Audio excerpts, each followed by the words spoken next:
बच्चों, आज हम प्रश्न संग्रह 10 के सवाल हल करेंगे। पहला सवाल है, वह संख्या बताओ जो न विभाज्य है और न ही अभाज्य है।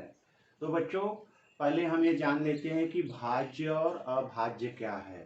देखो बच्चों, जैसा कि हम सब लोग जानते हैं कि सभी संख्याएं एक और स्वयं से विभाजित होती हैं। अर्थात कोई भी संख्या लो बच्चों, 15 लो तो इसका 1 और 15, या 37 लो तो 1 और 37, अर्थात सभी संख्याएं एक और स्वयं से विभाजित होती हैं। तो हम अब देखेंगे कि भाज्य और अभाज्य क्या है। भाज्य संख्याएं उसे कहते हैं जिसका एक और स्वयं के अलावा अन्य और भी विभाजक हों, उसे कहते हैं भाज्य संख्या। जैसे देखो, 15 एक भाज्य संख्या है क्योंकि 15 के विभाजक 1 और 15 हैं, इसके अलावा 3 भी है, 5 भी है, तो ये 15 भाज्य संख्या हो गई। और अभाज्य संख्या क्या होती है? जिन संख्याओं के एक और स्वयं के अतिरिक्त अन्य विभाजक न हो उसे हम अभाज्य संख्या कहते हैं। जैसे कि देखो बच्चों, ये 37 है, 37 के क्या है विभाजक? 1 और 37, माने 1 और स्वयं वही संख्या है, इसलिए यह 37 अभाज्य संख्या है। तो यह हो गया भाज्य और अभाज्य संख्या। यह आप लोग कक्षा 6वीं में सीख चुके हो। अब यहाँ प्रश्न पूछ रहा है कि वह संख्या बताओ जो न भाज्य हो और न ही अभाज्य हो। तो देखो बच्चों, सबसे छोटी अभाज्य संख्या 2 है। अगर हम 1 से शुरू करते हैं तो 1 को संख्या 1 को ना अभाज्य माना जाता है और न ही भाज्य माना जाता है। 1 को हम ऐसे बॉक्स में बंद कर देते हैं। जैसे हम 1, 2, 3, 4 लिखेंगे तो 1 है, 1 न तो भाज्य है न ही अभाज्य है। फिर 2 सबसे छोटी अभाज्य संख्या है, 3 अभाज्य संख्या है, 4 सबसे छोटी भाज्य संख्या है। तो पहले सवाल का उत्तर हो गया A। अब देखो बच्चों, दूसरा सवाल क्या है? नीचे दी गई जोड़ियों में सह अभाज्य संख्याओं की जोड़ियां पहचानो। तो सबसे पहले हम लोग देखेंगे कि सहअभाज्य संख्या क्या होती है। तो सहअभाज्य संख्याओं की परिभाषा क्या होगी बच्चों? जिन दो संख्याओं का सामान्य विभाजक केवल एक हो, ध्यान से सुनो, जिन दो संख्याओं का सामान्य विभाजक एक और केवल एक हो उन्हें हम कहते हैं सहअभाज्य संख्या। तो यहाँ प्रश्न में दिया 8 और 14, 4, 5, 17, 19, 27, 15। हमें इसमें से पहचानना है कि सहअभाज्य संख्या कौन है। तो हमें खाली देखना है कि दोनों का सामान्य विभाजक एक आना चाहिए। अगर दोनों में सामान्य विभाजक एक और केवल एक है तो अभाज्य संख्या है। एक के अलावा और भी विभाजक अगर मिल गए तो वह सहअभाज्य संख्या नहीं है। जैसे हम 8 लो बच्चों, 8 है तो 8 के विभाजक क्या होंगे? 8 के विभाजक है 1, 2, 4, 8। 14 के, अब 14 ले लो, 14 के विभाजक क्या है? 1, 2, 7, 14। तो 8 और 14 के सामान्य विभाजक क्या हो गए? एक भी है और एक दूसरी संख्या 2 भी है। तो यहाँ पर 8 और 14 के 2 विभाजक हो गए, एक है और 2 भी है, इसलिए यह सहअभाज्य संख्या नहीं है। तो हम उत्तर लिख देंगे कि 8 और 14 सहअभाज्य संख्या की जोड़ी नहीं है। तो बच्चों, अब हम देखेंगे कि अब हम इसका उत्तर लिखेंगे कि कौन सी जोड़ियां सहअभाज्य की हैं और कौन सी नहीं है। तो पहली जोड़ी 8 और 14 की है, तो ये तो हमने देखा कि इसमें एक के अलावा 2 भी सामान्य विभाजक मिला है, इसलिए यह सहअभाज्य संख्या नहीं है। तो हम उत्तर लिख देंगे 8 और 14 ये सहअभाज्य संख्याएं नहीं है।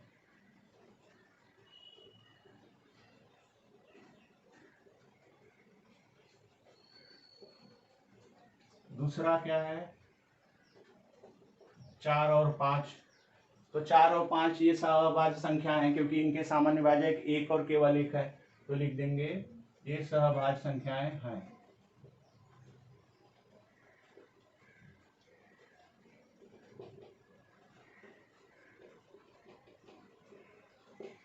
अब तीसरा 17 और 19, इसका भी हमने देखा कि 17 19 के बीच सामान्य विभाजक 1 है, तो यह इसलिए 17 और 19 भी सभाज्य संख्या है।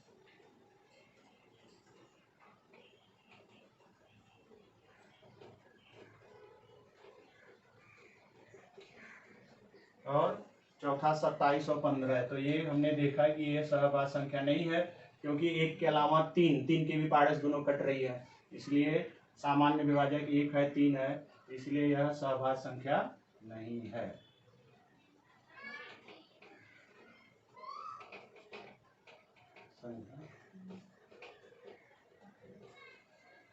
अब बच्चों तीसरा सवाल देखो, 25 से 100 तक की सभी अभाज्य संख्याओं की सूची बनाओ, ये कितनी है लिखो। अब हमको 25 से 100 तक के बीच की अभाज्य संख्याएं लिखना है, तो हम लोग क्रम से चलेंगे।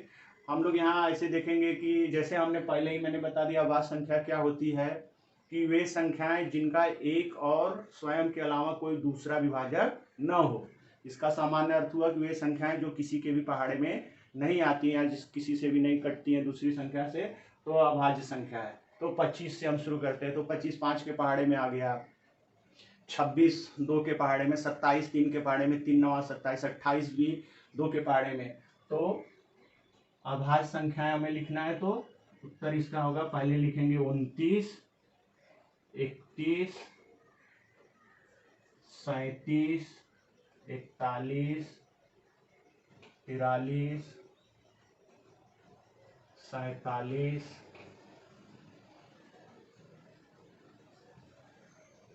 53, 59, 61, 67, 71, 73,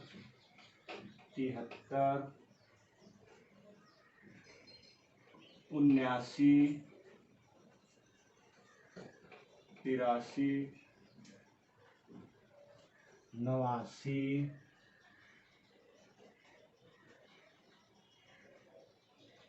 97।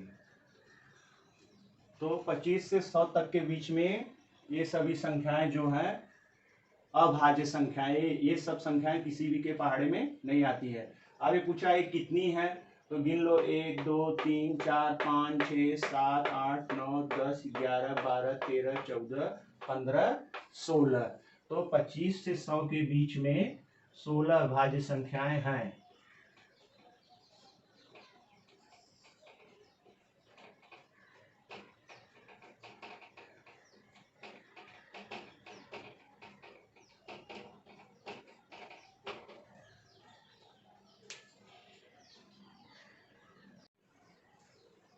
बच्चों चौथा सवाल है, 51 से 100 तक की सभी अभाज्य युग्म संख्याएं लिखो। तो सबसे पहले हम देख लेते हैं कि अभाज्य युग्म संख्याएं क्या होती हैं।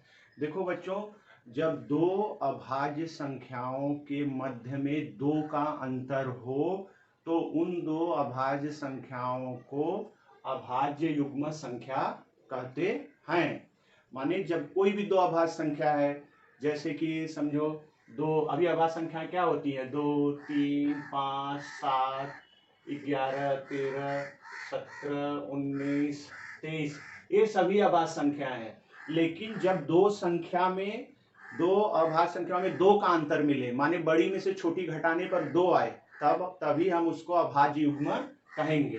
तो यहाँ हमको बोला 51 से 100 तक की संख्या, तो सबसे पहले हमने 51 से 100 तक की सब अभाज्य संख्या लिख दिया, 53 59 61 67 71 73 69 83 89 97, ये सभी अभाज्य संख्याएं 51 से 100 के बीच की। अब हम ये देखेंगे कि इनमें कौन से दो संख्या में 2 का अंतर मिलता है। मान लो पहला है 59 में से 53 घटाओगे तो कितना आएगा, 6 आएगा, तो इसलिए अभाज्य युग्म नहीं है।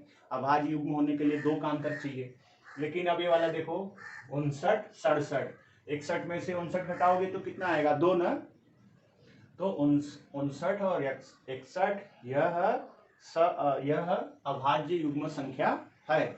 इसी तरह से दूसरा जोड़ी हमको क्या मिलता है, 71 और 73, इसमें भी 73 में से 71 घटाओगे तो 2 आएगा, तो यह भी अभाज्य युग्म संख्या है।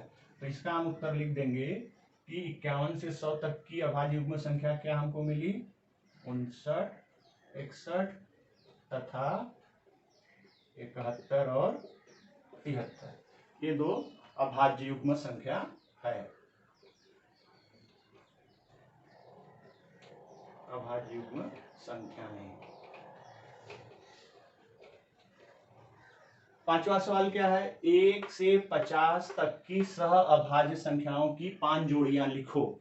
तो अभी हम लोग पिछले सवाल में पढ़े थे सहअभाज्य संख्याएं क्या होती हैं कि जब दो संख्याओं का सामान्य विभाजक एक और केवल एक हो तब हम उसे सहअभाज्य संख्या कहते हैं। कोई भी दो संख्या ले लो, अगर दोनों का सामान्य विभाजक एक आ रहा है तो सहअभाज्य संख्या है। तो कभी भी बच्चों ध्यान में रखो कि कोई भी दो क्रमिक